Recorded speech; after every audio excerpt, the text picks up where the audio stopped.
Olá, sejam muito bem-vindos ao nosso programa especial de final de ano. Eu sou Marta Leonardi, sócia do BTG Pactual. Em episódios muito especiais, eu e meus convidados vamos fazer uma retrospectiva do ano, pensar nos fatos mais marcantes do mercado financeiro de 2021, bem como discutir o que esperar para 2022.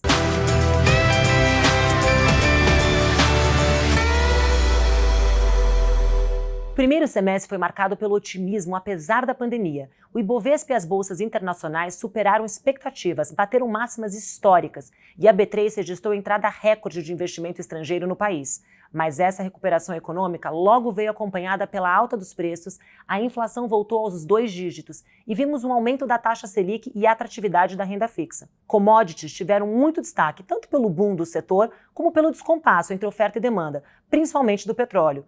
O que impactou o preço da gasolina, por exemplo? Enquanto isso, investimentos alternativos se consolidaram como uma opção para diversificar a carteira. Os criptoativos bateram recordes de valorização e do número de moedas circulantes. E o ano se encerra com uma incerteza quanto ao controle da inflação, a situação fiscal no Brasil, a instabilidade política global e interna e com eleições batendo a porta. E ficamos com a pergunta: 2021 foi um ano ruim para os investimentos? E 2022, podemos ter boas perspectivas? Nesse primeiro episódio, eu converso com Lucas Claro, Head Análise Técnica, e Bruno Lima, Head Equity Research, os dois aqui do BTG Pactual. Bem-vindos. Obrigado. Obrigado, prazer.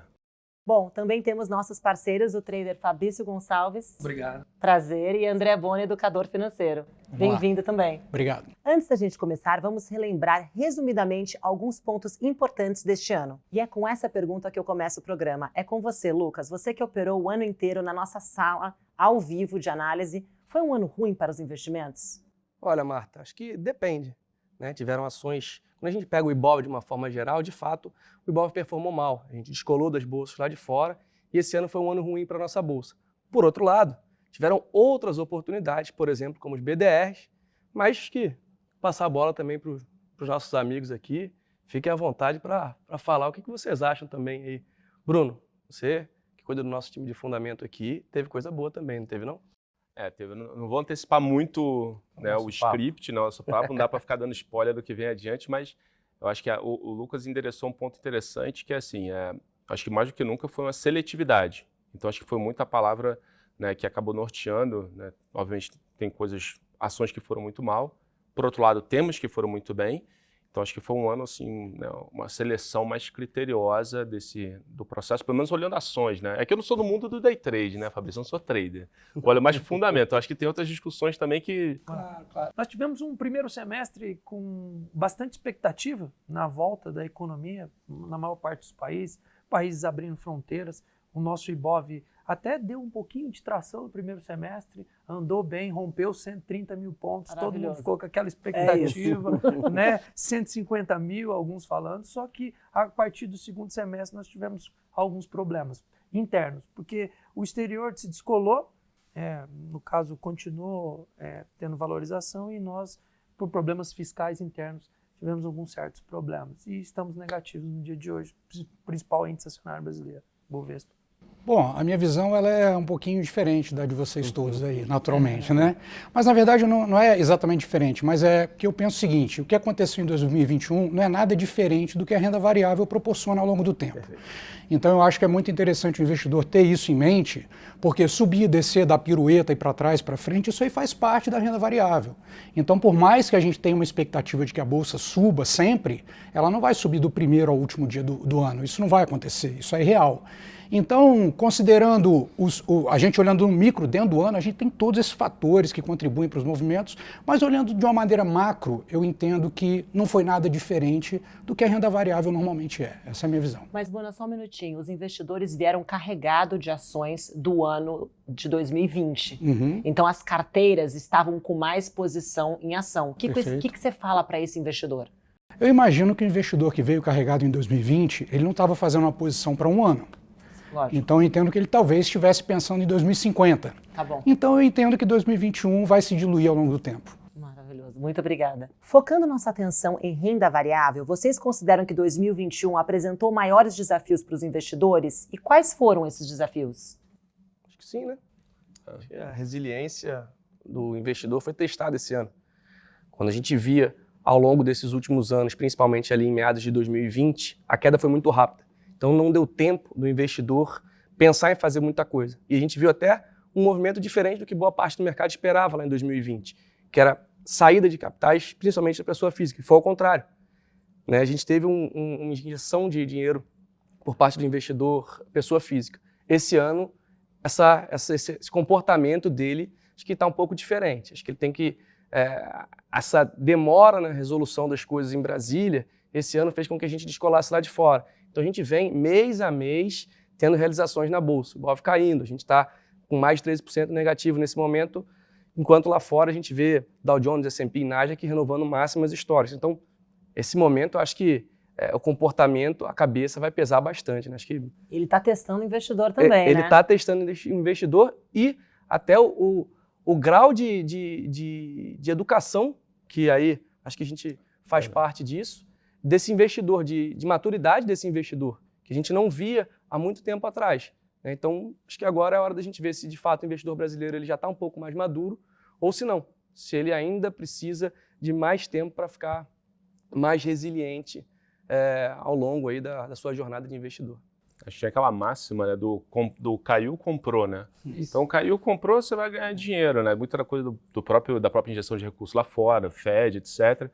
E esse é o primeiro ano que, de fato, a gente começa a ver um pouco da chacoalhada, e aí estou falando aqui da parte de fundamento, né? Você, Fabrício é trader, você também, mais pelo Best Trader, o Bona vai falar um pouco também, a parte do comportamental, né? Então, vocês que olham muito nessa dinâmica de curto prazo, talvez seja a primeira vez nos últimos anos que o fundamento tenha ficado um pouquinho mais, né, ali complexo. Exatamente, aí o mercado começa de fato a ter esses movimentos de queda sequencial. Né? O Bona citou uma coisa interessante. Isso nós já vimos por várias vezes. Crise do México, Ásia, impeachment e etc. Eleições. O problema é que cada vez que acontece conosco é um sentimento diferente. Uhum. Por exemplo, o fato de cair de forma lenta, como fez agora, e o ano passado, 2020, foi mais rápido, eu me vi numa situação, por exemplo, que o meu psicológico ele foi mais atingido. Porque você vê uma posição caindo 50%, 40%, você fala, e aí, será que o investimento, né, ao longo dos anos vai voltar? E aí o psicológico da gente geralmente atrapalha um pouquinho. Então o desafio hoje é a questão psicológica, porque cai lentamente, o psicológico nosso, teoricamente, fica um pouco afetado. Quando que eu vou ter meu investimento novamente? Mas isso que você é um investidor day trader, mas você é experiente. Imagina esses amadores, porque muitos amadores entraram na Bolsa, né? Exato. Pessoas que ainda estão ganhando sua educação financeira. Então essas pessoas estão aprendendo a testar seu psicológico agora e vendo sua carteira cair, Exato. ou tendo investido mais, né, em renda variável do que podiam. Então acho que isso é importante, o trabalho de todos vocês, a consistência para educar esses investidores, né? Sem dúvida. Eu acho que nesse ponto aí que o Fabrício mencionou do comportamento é muito interessante, porque na verdade a gente vai ter vários comportamentos nesse mercado. Como você estava falando, tem aquele investidor que já é mais experimentado, que vai sentir menos, e tem aquele que é o novato, que está tendo o primeiro contato, né, com a renda variável e está vendo aquilo ali. Então existem aqueles que, além de ser novatos ou não, podem estar mal alocados, percentualmente mal distribuídos na carteira. Sim. E podem sentir mais ou menos os impactos dessa volatilidade. Mas o grande ponto que eu chamo a atenção é que o investidor precisa ter em mente que o preparo para ele alcançar maturidade enquanto investidor envolve o desenvolvimento técnico em finanças, do entendimento dos ativos, né, do mercado, mas também envolve o desenvolvimento comportamental. Então, as duas coisas são imprescindíveis e caminham lado a lado. Então, um investidor que tenha muito conhecimento técnico e um comportamento inadequado para a renda variável, por exemplo, pode não ter bons resultados. E ao contrário também. Mas como que ele pode ser bom tecnicamente e ter um comportamento ruim para a renda variável? Por exemplo, a ansiedade dele. Tá. Por exemplo, um mau dimensionamento do risco dentro da alocação. Por exemplo, fazer um investimento que é adequado para longo prazo, mas no curto prazo exigir um resultado que o investimento não pode entregar pelas características intrínsecas a esse investimento. Então é basicamente a adequação do produto à realidade individual que vai trazer o comportamento. E além disso, estudo. Porque o estudo faz com que você tenha mais solidez na compreensão, você entenda o que está acontecendo e não vai ficar a cada trovoada que dá, você desesperado tendo que mudar tudo. Então, acho que o investidor tem que ter em mente que ele tem que continuar aprendendo, mas ele tem que cuidar do desenvolvimento pessoal e do comportamento dele também. Só complementando o que o Bona Lógico. falou, um investimento, até mesmo especulação, no giro curto, no caso day trade, tudo, é movido por um tripé. Técnica, por mais que ele tenha uma técnica muito boa, se ele não tiver um emocional bem equilibrado e também uma parte de risco bem estruturada, quando ele estiver numa situação ruim, ele faz ajustes intempestivos na técnica dele. Por quê? Porque ele está tão ansioso ali, ele está tão com medo daquela situação, que ele atrapalha a técnica. A técnica fala não, e ele, mas eu não vou dar conta. Enfim, Ele começa a duvidar do processo Exato. dele, né? Isso, o processo. Fugir você da falou- estratégia, né? Isso, é muito Entender a interessante. estratégia que você está Porque, aplicando. porque às vezes você vê um investidor, por exemplo, na seguinte situação. Ele não sabe exatamente por que ele comprou um ativo. Ele não sabe. Ele comprou porque ouviu, mas ele não aprendeu sobre aquilo. E também não estudou, não teve Não estudou, fundamento para aquilo. Aham. exatamente. Então virou uma aposta, não porque aquele investimento seja aposta, porque ele transformou numa aposta para ele. E aí, naquela situação onde ele faz essa situação, ele tem dúvida. Por exemplo, a minha ação subiu demais, devo vender? O mesmo investidor pergunta assim, minha ação caiu demais, devo vender? E o mesmo investidor pergunta, minha ação verdade. ficou parada, devo vender? E esse ano aconteceram as três coisas. né? Exatamente. Ficou parada, subiu demais, caiu demais. Então, assim, não tem como responder uma pergunta que vai existir em qualquer que seja o cenário. Então, desafios. exatamente. Então, é a maturidade, o aprendizado e também entender que é um processo. Que é um processo, que ele vai continuar evoluindo. E é assim mesmo, em tudo na vida a gente tem uma curva de aprendizado. Aí, renda variável tem isso, né? É isso aí. É isso aí. Bom, vocês falaram em resiliência técnica e comportamental de cada investidor. Quais foram os principais aprendizados deste ano para o investidor, na opinião de vocês? Acho que é unânime, né? Diversificar, é isso. Não, mas acho que a questão do comportamental é relevante pra caramba. Demais. Eu acho que a questão do comportamental é extremamente relevante, mas eu acho que o ponto principal de aprendizado é o investidor desenvolver uma premissa de investimento, que é a estratégia. Então, Boa. por exemplo, se eu não tiver uma premissa, um princípio de investimento, como eu Você aloco... não fica seguro. Exatamente. Exatamente. Na hora que o mercado balança, você não sabe o que fazer. É. Então, se eu tenho uma premissa, na hora que acontece alguma coisa que me surpreende, eu olho na premissa e falo, não, é isso mesmo, tá certo. A minha escolha foi por tal motivo, tá tudo certo. Independente do tipo de análise que você faz. Independente. Se você está usando análise técnica com seu Independente. stop, com o motivo porque você entrou, com análise fundamentalista, qualquer tipo de análise que você queira fazer, você tem que ter um motivo porque você entrou. Perfeitamente. E o ponto de saída, caso algum, no fundamento eu brinco com o Bruno, que falou, olha, fundamento não tem stop. Ele fala, mais ou menos. Fundamento, quando começam a mudar as coisas, a gente revisa a nossa tese para ver se estava tudo certo, se está dentro do nosso esperado. E aí é a mesma coisa. Então, acho que é só... a gente olha para o mesmo... A gente quer chegar no mesmo objetivo usando praticamente caminhos ali, estradas diferentes. Tem um negócio que eu gosto de falar, não sei se vocês concordam, assim, que se o investidor ele tem uma ação na carteira que ele não consegue explicar como é que aquela empresa ganha dinheiro, ele já tem um problema daí. Ah, Sem com dúvida. certeza. Aí daí já vai. Então, assim, acho que tinha muita gente que tinha algumas situações como essa, por N fatores, né? O Bona falou um pouco, né? Escutei, uma dica, enfim. E aí daqui a pouco você tem um Frankenstein ali na sua carteira, você não sabe exatamente para o que você tem como estratégia, né? Quem é você como investidor. Exatamente. Eu Eu acho, acho que esse é o que ponto. todo esse cenário que eu aprendi é igual a experiência de vida. O que eu aprendi nesse cenário todo, quanto mais completo eu for, melhor é. Quanto mais diversificado eu for, melhor é. Se uma pessoa falou que em determinado nicho foi ruim, outro determinado nicho foi bom. Vamos dar um exemplo. O mercado de BDRs foi um mercado aquecido esse ano. Bom ponto. Então, eu aprendi nesse cenário todo que quanto mais completo eu for, melhor vai ser para mim, mais diversificado. Então, tenho aprendido bastante nisso. É uma experiência de vida, né? Passa situações, nós vamos aprendendo. Mas acho que é importante porque a gente teve muito day trade de oportunidade, né? Isso. E que não tinham esse fundamento e que eu não achava importante ter esse fundamento e essa educação que vocês estão falando. Então, quando sofre no bolso, eu acho que a pessoa percebe, realmente eu tenho que estudar, eu tenho que aprender, eu tenho que ver antes, me preparar. Acho que isso que foi importante também, né? Infelizmente, a pessoa é penalizada a custo da sua carteira, né? É verdade, mas também o investidor, às vezes, ele se depara com isso e eu também acho que ele não deve se cobrar demais, não, porque é o processo de desenvolvimento dele, Inevitável que vai acontecer alguns momentos que vão ter alguns reveses, mas a questão é essa, ele continuar desenvolvendo o processo, continuar se fortalecendo, se autoconhecer, que é mais ou menos o que vocês estavam falando.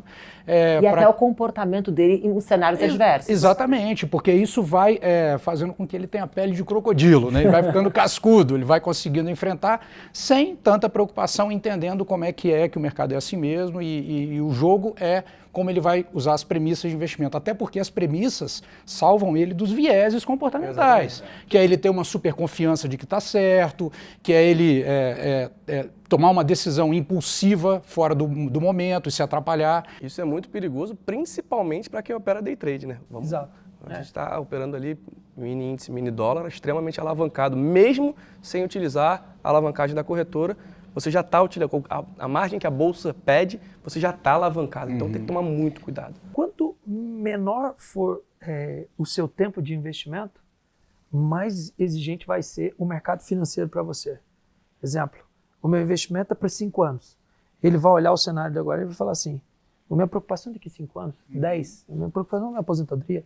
Ou outra pessoa que é profissional, que vive de mercado, e vai falar assim, não, mas eu preciso agora, entende? Então, assim, quanto maior for o seu tempo de investimento, ou especulação em si, maior você vai ser exigido. Isso é fato. Você está falando do horizonte daquele Exato, investimento. Quanto menor o horizonte, mais melhor. nervoso você fica, digamos assim. mais Concordo nervoso com você você. Isso aí, estou de acordo.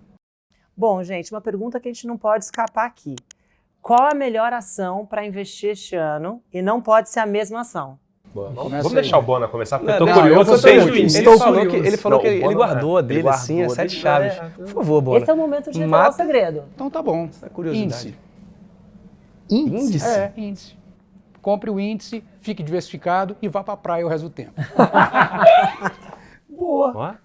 Foi uma surpresa. Não, então o Bona pegou uma coisa interessante, que a composição do índice ela vai mudar absurdamente na virada do ano, né? O índice ele vai ficar muito mais diversificado do que ele é hoje, vai para quase 98 empresas. Então, pela primeira vez em muito tempo, o índice está... A formação do índice está melhorando muito, né? Está ficando cada vez menos entrada ali em commodity, banco. Então, o cara não dá ponto sem nó, né? Não, ele já tem Eu acho que guardado. uma crítica que muita gente faz ao índice, que eu compreendo, é aquela de que o índice muitas vezes não é tão qualitativo. E tudo bem, claro, faz parte. Mas assim, em longo prazo, ele é qualitativo, porque aquelas empresas que vão perdendo relevância vão sendo substituídas. Então, é muito essa questão do horizonte do investimento. Tanto é que é um desafio de longo prazo investidores bater o índice, e nós sabemos disso.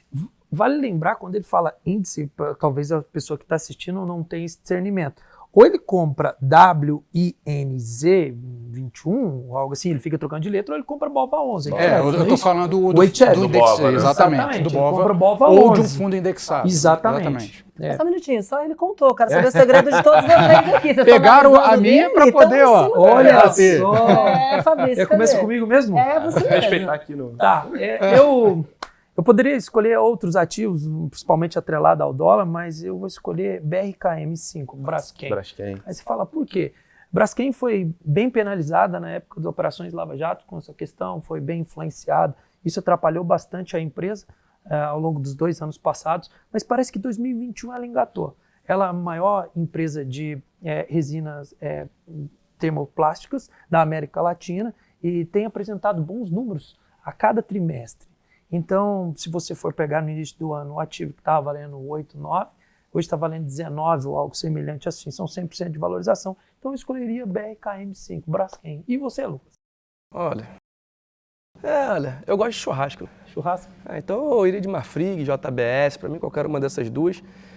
Mas eu fico triste porque eu queria escolher o setor de turismo, eu gosto muito de CVC, eu tô esperando viajar para Disney e aí, né, CVC, o Azul, que tem agora o avião da Disney também, mas vou de proteína, setor de proteína, vou de Marfrig. Eu vou fechar então aqui, né? Agora que já escutei todo mundo, Agora já foi, né? Não, vou tentar pegar uma ação que ela tem uma história que é um tema mais global, mas também ela tem uma discussão mais doméstica, né? Ficar ali com um pé lá, outro cá, né? Que é a Raízen. A Raízen tem uma temática de açúcar e etanol, fora a discussão de renováveis, olhando no longuíssimo prazo, que para a gente parece extremamente assim, positiva. A gente está usando a maior curva de preço de açúcar que a gente já usou aqui nas estimativas do banco tá? Que eu me lembre nos últimos anos. E a parte de distribuição de combustível, que é a parte mais local aqui, né, Brasil, ela deveria se recuperar à medida que a gente volte com o processo que o Fabrício bem falou aqui rapidamente, que é a discussão da reabertura da economia, que já está acontecendo, mas acelerar isso ao longo de 2022. Então, Bom, gente, aqui tem uma carteira diversificada, né? Podemos montar uma posição nessas 4 indicações, né? Gente, pegando o gancho aqui, eu queria que vocês falassem como vocês enxergam o cenário de Bovespa com uma frase ou uma palavra em 2021. Complicado. Complicado, começou aqui. Complicado.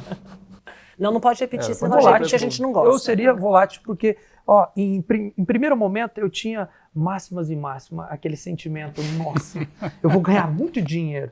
Em segundo momento eu falei, eu tenho que tomar cuidado para não ficar, né, bem ruim das pernas, porque o mercado no segundo semestre ele cedeu bastante, a ponto de ficar negativo. Então eu tive 2 emoções. Primeira, rompendo o máximo histórico, 130 mil pontos, e agora beliscando 100 mil pontos. Então eu tive 2 emoções bem distintas, bastante euforia e bastante pessimismo. Bom, Lucas, você falou em complicado, Fabrício falou em volátil. E você, Bruno? Eu acho que a palavra é paciência. Assim, a gente estava falando um pouco antes, né? Porque não é porque uma ação caiu 30, 40, 20 que deixou de ser um bom investimento. Não é que os juros subiram, que renda variável deixa de ser um bom investimento a longo prazo. Então acho que tem um pouco mais de paciência, pessoal. Perfeito. E você, Bona? Eu acho que é relevante. Um ano de bolsa, para mim, não diz nada. Irrelevante? Irrelevante. Ele tá ácido hoje, hein? Gente, o que vocês esperam para Ibovespa 2022? Vamos começar com você. Vamos lá. Nada. Eu espero para 2052. Eu espero para 2052 que renda muito mais que a renda fixa, mas isso é uma expectativa, não é garantia de nada. Essa é a minha expectativa para 2052. Caramba. Boa. 22, oportunidade, porque eu vou pegar um mercado bem depreciado, tem época de eleição, enfim, vai ter também volatilidade, mas eu vejo oportunidade. 2022. Vou pegar o gancho, então. Acho que é um ano para ser mais resiliente. Acho que vai chacoalhar um pouquinho, mas, de novo, nada que, em tese, bons estudos, aprofundamento do teu comportamental, você se conhecer como investidor, não vai fazer uma grande diferença, principalmente ano que vem.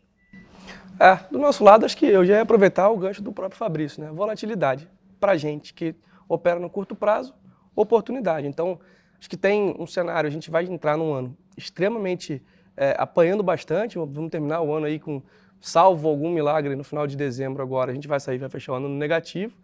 Ano que vem, espera-se uma volatilidade muito grande. Geralmente, quando a gente espera, acontece o contrário, né? Então, acho que vou com o Fabrício, vou de volatilidade. Acho que controle emocional, muito estudo e seguir a estratégia. Bom, meninos, vocês que são super experientes, o que vocês teriam feito de diferente numa operação em investimento esse ano? Eu vou começar por mim, tá? Eu teria investido menos em operação de longuíssimo prazo. Analisando o meu comportamento, Bona, eu não tenho coração para isso. Perfeito, entendi. Bom, agora você já sabe, né? Com experiência, vivendo e aprendendo. A maturidade do investidor é assim mesmo, não tem atalho, né? Para mim, eu não teria feito nada diferente, não. Sabe por quê? Porque, assim, se a gente olha pelo resultado, a gente está com viés de retrospectiva e escolher o que aconteceu, o que seria melhor, é muito... É uma ilusão, não dá para fazer. Você não teria vendido nos 130 mil pontos? Não, jamais, agora, não teria. E daqui a pouco você... Não teria. Depois vai ser fácil, né? Pra eu fazer, não tem essa bola de cristal. Exato, exatamente, porque quando estava 130, você estava pensando que é 150, você ia vender achando que é 150, como é que você ia lidar com isso? Mas é porque eu entendo que, como eu falei, investimento tem premissa, carteira tem premissa. As minhas premissas são relacionadas aos meus objetivos, não são relacionadas ao mercado, não são relacionadas ao cenário. Então, o que eu tinha de objetivo e continuo tendo não mudou. Então, eu faria a mesma alocação e seguiria da mesma maneira como eu fiz. Você quer falar, Fabrício? Pregando um gancho? Eu acredito que sim. Eu tinha me exposto menos em bolsa e trabalhado mais com BDRs. Eu acho que a minha falha foi aí esse ano. Eu me expus muito menos em dólar, ativos atrelados a dólar, que foi um dos cases de sucesso até o presente momento. Então, acho que o meu erro está ali, uma coisa para a gente consertar com a experiência. Tipo, se você não identificou com o emocional, não é tão longuíssimos prazos. Então, meu fé aqui. Eu acho que assim, acho que do lado até mais para os investidores, acho que o pessoal ficar cada vez mais de olho em sinais, né? Se a gente via alguns movimentos de algumas ações, alguns temas específicos ficando muito, né, no jargão do mercado ali, poxa, parece que passou um pouquinho aqui do fundamento, passou um pouquinho aqui do limite do que parece ser. Né? O mercado trouxe muita coisa para hoje, antecipou muita coisa. Eu acho que fica um pouco de ensinamento de, poxa, pessoal, vamos ser um pouco mais crítico aqui, né, no que está no preço de algumas histórias. Né? Bom, Marta, eu acho que olhando para trás, olhando o gráfico, todo mundo sabe, né? Agora a gente zeraria no 130, compraria dólar a 4,90, então ficaria muito mais fácil. Mas olhando para esse ano, acho que eu teria feito diferente. E a gente até fez na carteira, por exemplo, que segurou a nossa performance da carteira semanal positiva no ano e tudo mais, mas eu teria adiantado minha entrada em BDRs, por exemplo.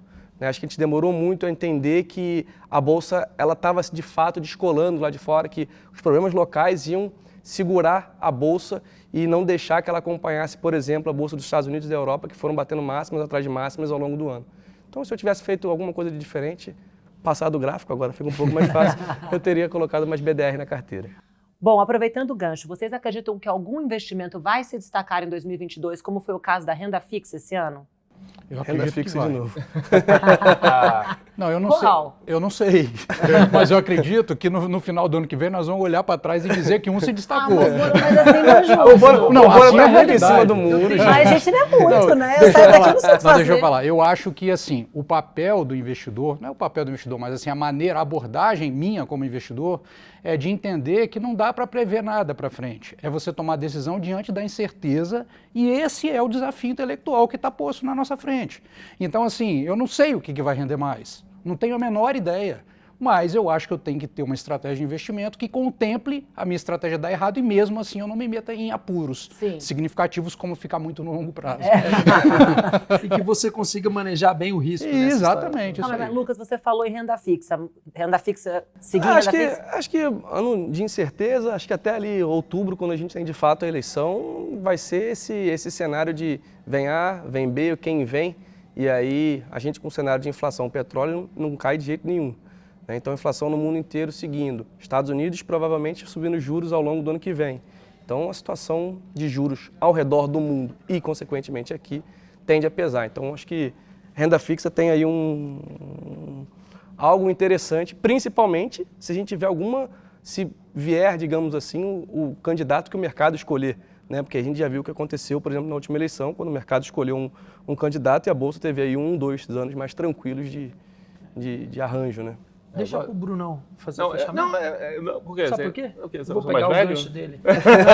Vou pegar o gancho dele. Você Eu também. não acredito que a renda fixa será um bom investimento para 22.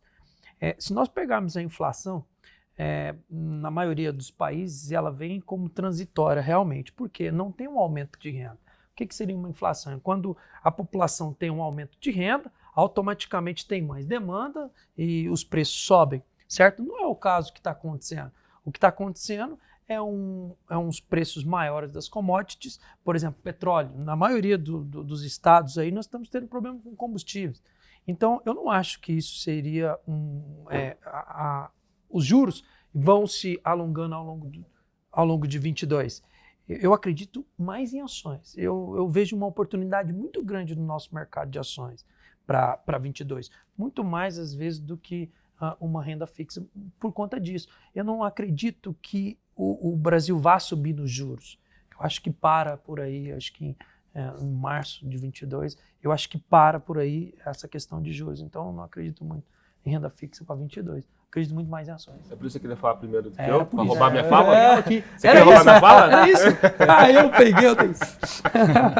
Não, mas eu concordo com o Fabrício. Assim, eu acho que nessas horas, se você pegar historicamente, né, o Brasil ele acaba sempre... Tudo bem, a gente pode aqui fazer 500 cenários, milhões, mas acho que o Brasil, ele, ao longo do tempo, você tem alguns fatores institucionais que foram tornando, né, o processo mais fortalecido, tanto no micro quanto no macro.